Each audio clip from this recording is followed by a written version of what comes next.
The wind screamed through the narrow pass as Alara stood on the edge of the town's saloon porch, her hair whipped loose and eyes blazing like flint. Men lined the street, spitting in the snow, murmuring about the woman who had turned down every offer for marriage and work, who rode horses bareback and swore she'd never wear a bonnet. Too wild, they called her. She had chased off a banker's son with a rifle last winter, and last week she'd been seen racing her mare into the frozen river just to prove she could cross it. Now, standing in front of the saloon, she was facing 3 men, her uncle among them, who had decided enough was enough. "You'll marry who I say," her uncle snarled, his hand gripping her arm so tight she could feel her pulse in his fingers. Snowflakes stuck to her lashes as she jerked away, but his grip only tightened. The gathered crowd seemed to enjoy the spectacle, waiting for her to break. She wouldn't. She never did. But the moment her uncle raised his hand to strike her, a shadow moved from the far end of the street. A tall man with raven-black hair streaked with snow, wrapped in a fur-lined coat, his dark eyes locked on her like he'd been tracking her for miles. Without breaking stride, he walked straight up, his boots crunching in the snow, and in a low voice that cut through the mutters, he said, "Let her go." Her uncle laughed, recognizing the Comanche brand stitched into the man's coat. "This is Comanche business now?" he mocked. The stranger didn't answer. Instead, he leaned down, sweeping Alara into his arms before anyone could react, her gasp muffled by the heavy wool at his shoulder. Gasps rippled through the crowd. "You can't just take her," someone shouted, but the rancher was already walking away, snow swirling around them, his boots leaving deep prints that filled quickly in the wind. Alara kicked once, but his grip was steady, not rough, not hurting her, just certain. Her heart slammed in her chest, confusion tangling with the sudden heat of his body against the cold. She had spent years making sure no man claimed her. Now she didn't know if she was being kidnapped or saved. The snow deepened as the Comanche rancher carried Alara past the last flicker of lamplight from town, his long strides unbroken by the icy wind that whipped across the plains. Her breath came in sharp bursts against his chest, the scent of leather and pine wrapping around her senses. "Put me down," she demanded, her voice muffled but steady, though her fingers were numb inside his coat. He didn't answer, not with words. Instead, he shifted her weight slightly, his grip tightening as if to say there was no chance of that happening. The only sound was the crunch of his boots and the low whistle of the wind through the bare cottonwoods. Finally, he stopped beside a tall, black mare tied to a fence post half buried in snow. Without asking, he swung her onto the saddle, his hands sure but careful, like she was something fragile he didn't trust the world to hold. She grabbed the horn, glaring down at him. "Where are you taking me?" she demanded. His dark eyes lifted, meeting hers with the weight of a man who had seen enough winters to choose his words carefully. "Away from them," he said simply, before mounting behind her. His arms came around her, not in possession, but as a shield against the cold, his coat wrapping over both their bodies. The mare moved forward, her breath steaming in the frosty air. The ride was silent except for the rhythm of hooves breaking through crusted snow. But Alara's mind was far from still. No man had ever dared defy her uncle in public, and certainly no Comanche had strode into town and taken a white woman without facing a gun barrel for it. Yet here she was, heart pounding in the cage of his arms, the cold air biting at her cheeks while something far warmer stirred beneath her ribs. She didn't know if he meant to deliver her to another man, or if this was his claim, but there was no cruelty in his hold, only an unspoken promise that she wasn't going back.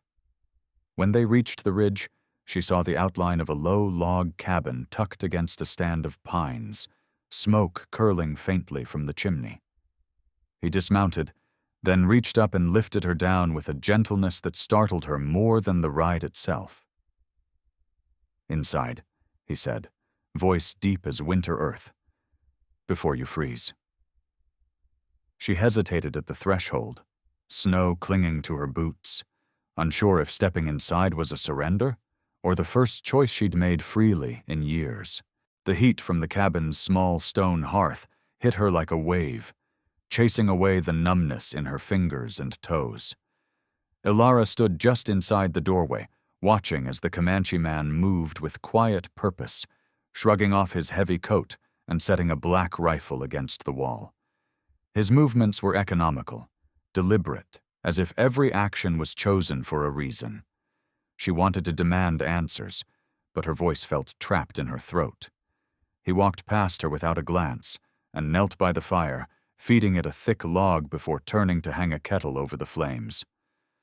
Only then did he meet her eyes again. "Sit," he said simply, pointing to the bearskin rug in front of the hearth. His voice carried no threat, yet it left no room for refusal.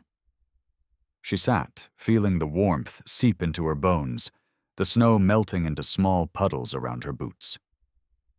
"Why?" she finally asked, her voice rough from the cold and the hours of silence. "Why did you take me?" He didn't answer right away.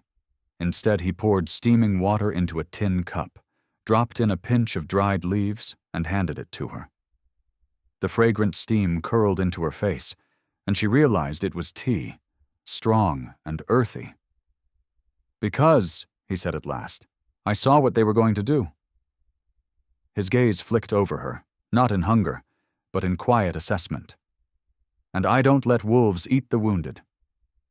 She flinched, the words cutting deeper than she expected.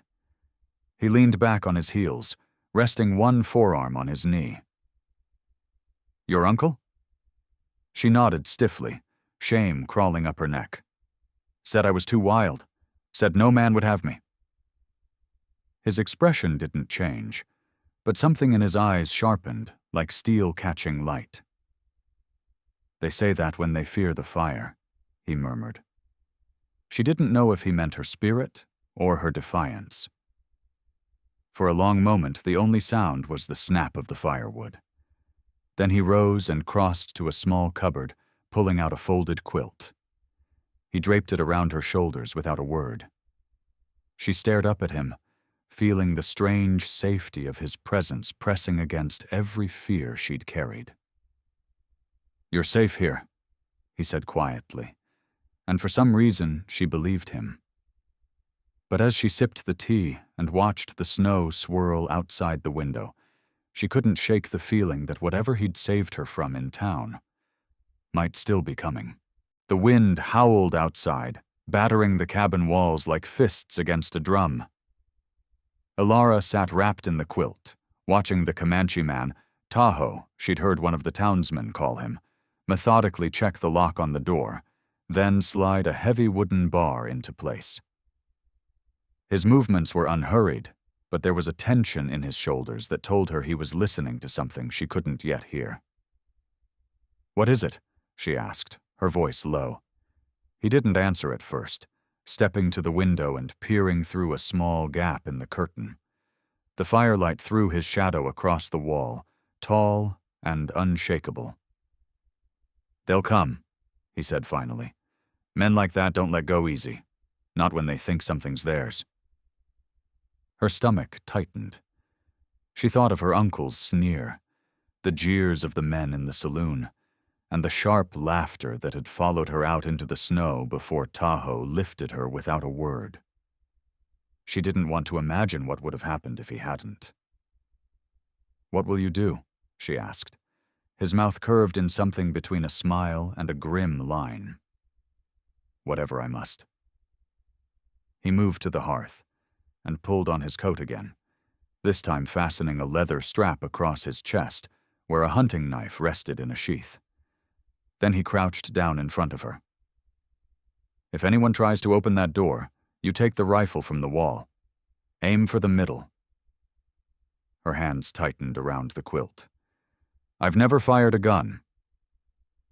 "Then you learn tonight," he said, rising. "I'll be just outside." She wanted to protest, to tell him not to go into the storm, but something in his eyes stopped her. It wasn't recklessness she saw there, but a steady resolve. He slipped out into the snow, the door closing with a solid thud behind him. The moment he was gone, the wind seemed louder, and the shadows in the corners of the cabin seemed to grow. She forced herself to stand, crossing to the rifle. It was heavier than she expected, the cold metal biting into her fingers. She kept it close, every creak of the cabin making her pulse leap. Minutes felt like hours until she heard it, boots crunching in the snow, too many for one man. Her breath caught. Then came the voices, low and slurred, the words lost in the wind, but the tone unmistakable. They were here. She gripped the rifle tighter, her heart pounding, knowing Tahoe had been right. They hadn't come to talk. The first pounding on the door shook the entire frame, jolting Alara from the bench where she sat, gripping the rifle. The voices outside were clearer now, dripping with the drunken bravado she had grown to dread. "Open up, wild girl. Time to finish what you started," one of them called, followed by the sound of laughter, harsh and jagged like breaking glass. She rose to her feet, her knees trembling, the quilt falling to the floor. Her fingers curled tighter around the rifle, the weight of it suddenly feeling like her only anchor. Through the storm's roar came another sound, a low, steady voice that cut through the chaos. Tahoe's. She couldn't hear every word, but the tone was unyielding, commanding. "Turn back." The laughter outside faltered, replaced by shouts of protest. Boots shifted in the snow. Then came another voice, one she recognized instantly, her uncle's, dripping with venom. "You don't own her, savage.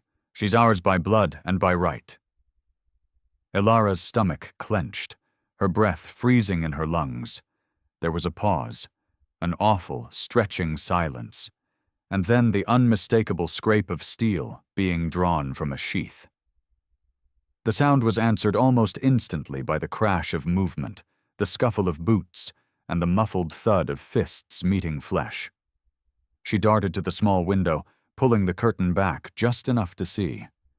The snowstorm blurred everything into shadows, but she could make out Tahoe's form, broad and unshaken, moving with a predator's precision. One man lunged toward him and was sent sprawling into the snow, clutching his ribs.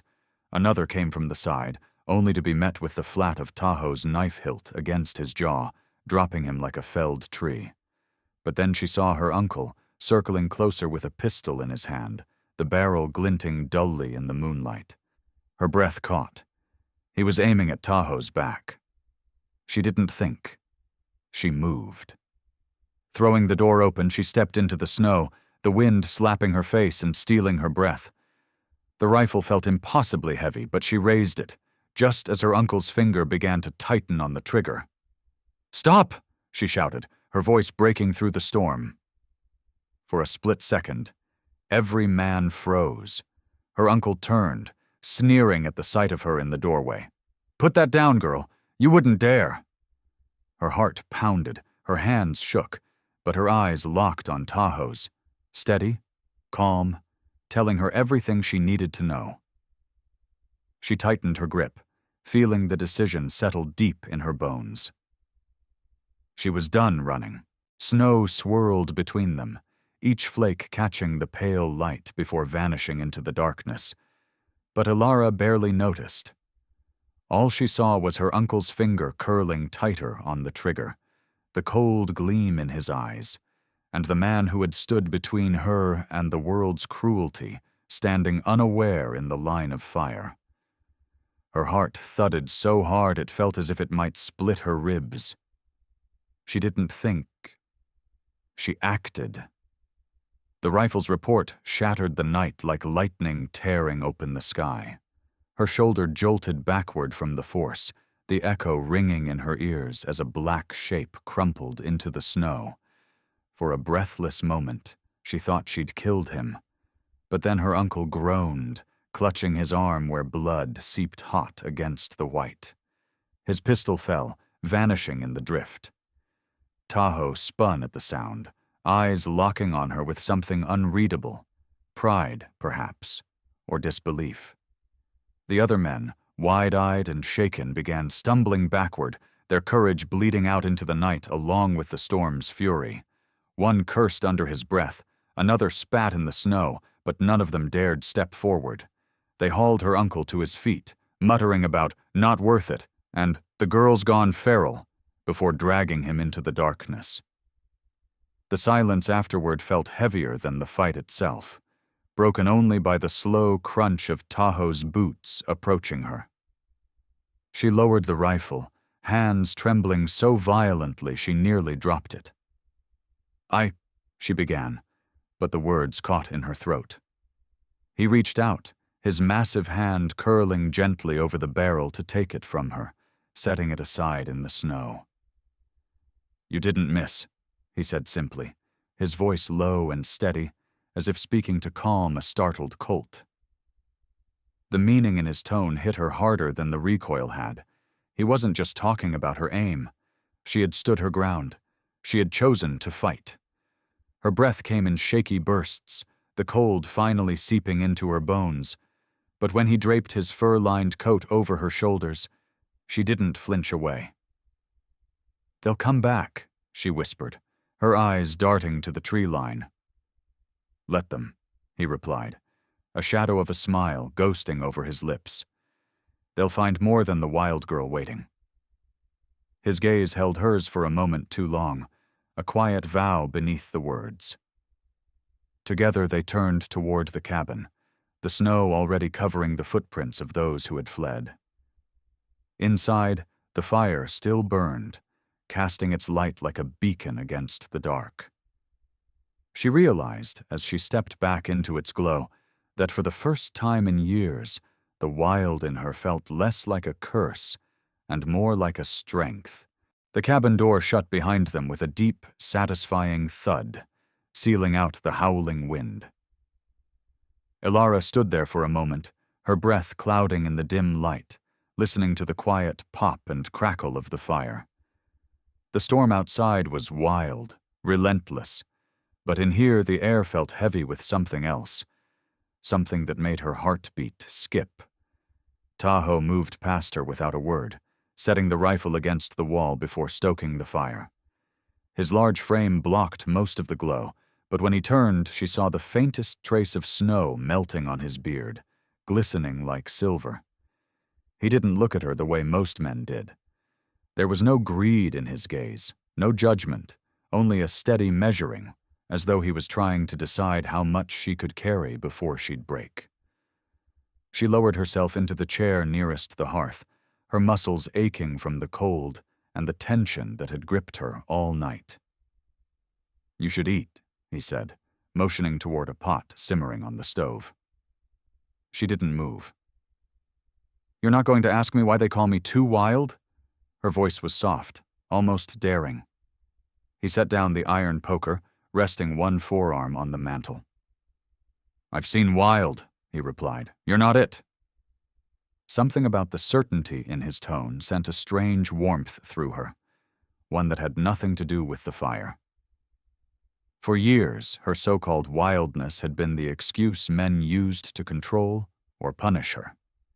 Yet here stood a man who didn't seem afraid of it, or interested in taming it. She tried to mask the sting in her eyes by leaning forward to stir the stew, but Tahoe noticed. He walked to the table, pulling out the chair across from hers, the wood groaning under his weight. "Tell me," he said, not as an order, but an invitation. And for reasons she didn't fully understand, she did. She spoke of the times she'd refused to marry the old men her uncle picked for her, of the nights she'd snuck out to ride bareback under the moon, of the moment she'd struck a man who grabbed her arm too hard. Every word spilled out like a confession. But instead of judgment, she saw a flicker of something close to admiration in Tahoe's eyes. "If that's wild," he said finally, his voice like a quiet drumbeat, "then I'll take wild over broken any day."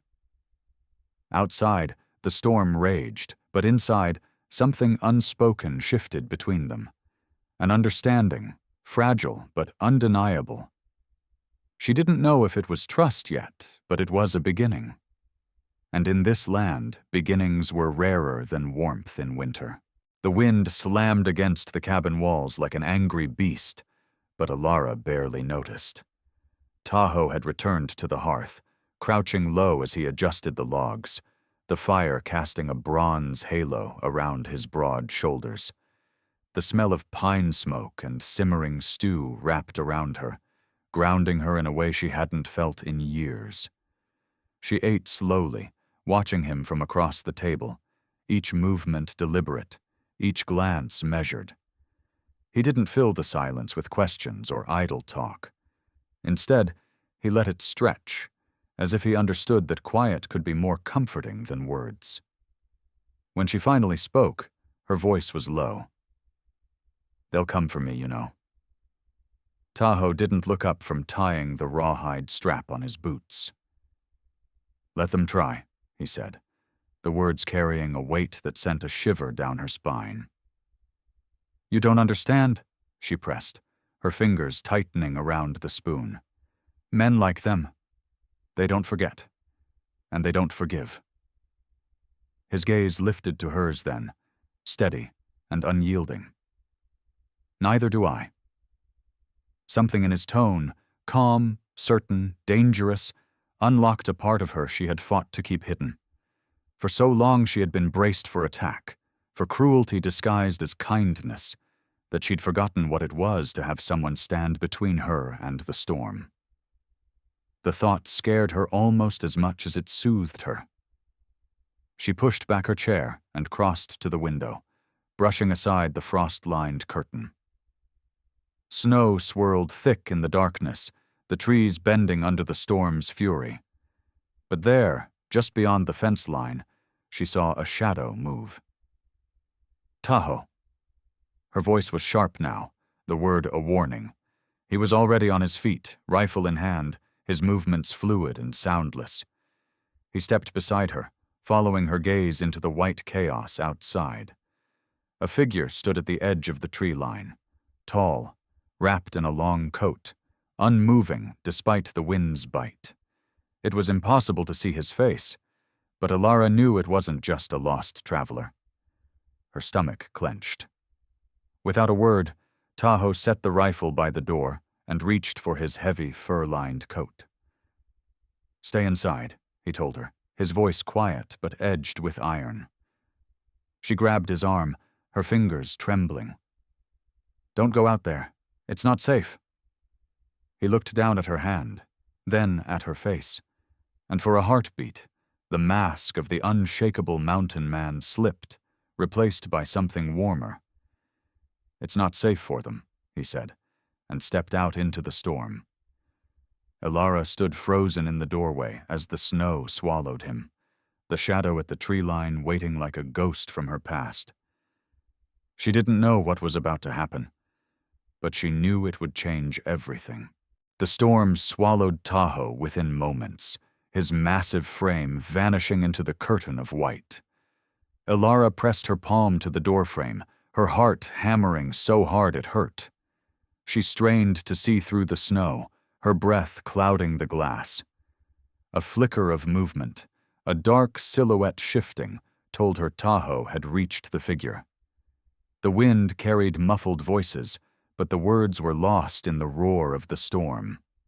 Minutes dragged like hours. Ilara's mind raced through every possibility. An outlaw from her old life, someone sent to drag her back in chains, or maybe one of the men from the Comanche's own battles past.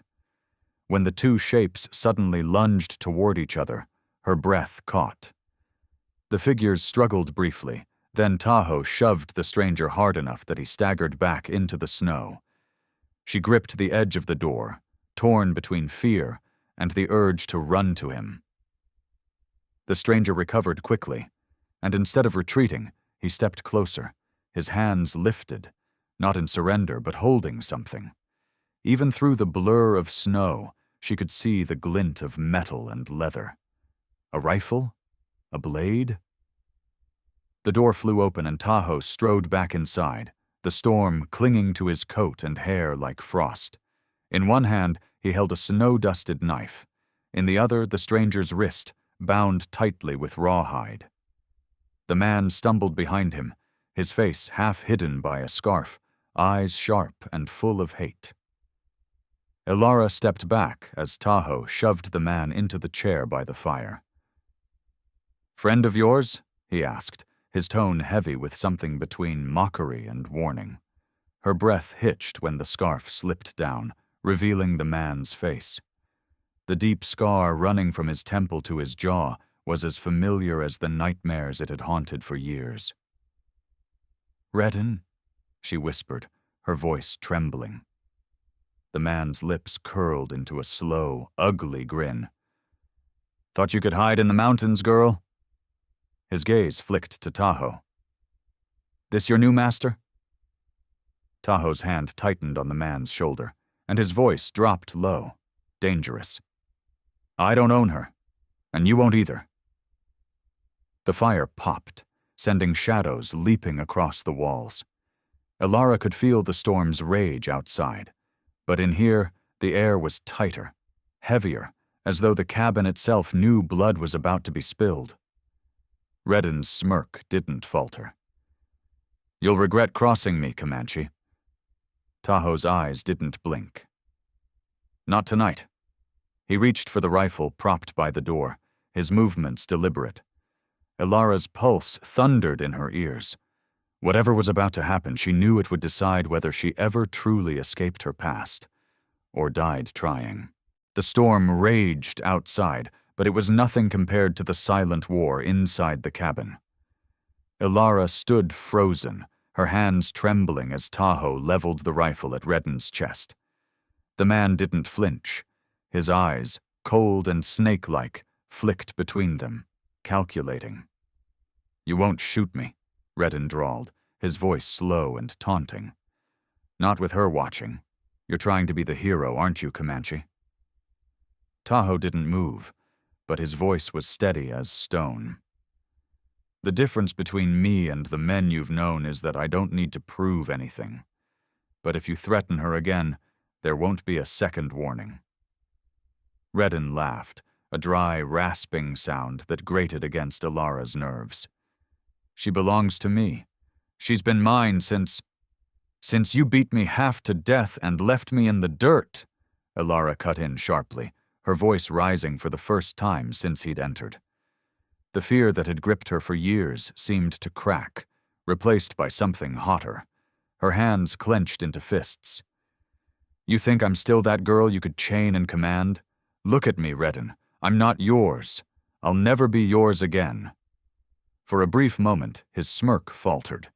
Then he lunged, his chair toppling backward with a crash. Elara screamed, but Tahoe moved faster than the wind outside, slamming the butt of the rifle into Redden's chest and sending him sprawling onto the floorboards. The room erupted into chaos. The two men grappled, their boots thudding against the wood, the fire throwing wild shadows over their struggle. Tahoe's strength was brutal and efficient, every movement fueled by a quiet, controlled rage. Redden's knife clattered across the floor, spinning to a stop at Elara's feet. She stared at it for a heartbeat before snatching it up, her knuckles white around the hilt. "End it, Tahoe," she whispered. Tahoe pinned Redden with one knee, his forearm pressed against the man's throat. But then his eyes flicked to Elara, not to ask permission but to remind her that the choice was hers. Slowly she stepped forward, the knife trembling in her hand. She crouched beside Redden, so close she could see the fear creeping into his gaze. "You came here thinking you'd take me back," she said, her voice low and steady. "Instead, you're going to crawl out into that storm and pray it swallows you before I change my mind." Tahoe rose, hauling Redden to his feet and shoving him towards the door. Without another word, he kicked it open, the blizzard roaring in to greet them. Redden stumbled into the white void and vanished. Tahoe shut the door, the cabin falling into a deep, warm silence. Ilara's knees gave out, and she sank to the floor. Tahoe knelt beside her, his hand brushing snow from her cheek. "You're safe now," he murmured. For the first time in years, she believed it.